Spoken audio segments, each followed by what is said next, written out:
devising music online, it was quite a challenge.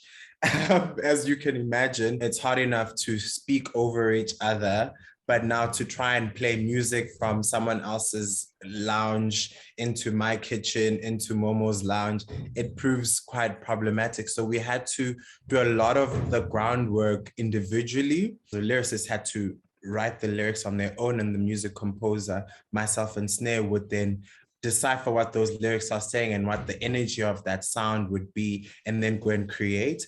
Then we would meet again on Zoom. I'll go and then add some vocals to what is already been created from the lyrics and the music together, and to see how that would play. When it was a little bit more open, I would then go to Snare to record. We then had sample tracks to share with the 8 singers that we had. Let's play and see what happens.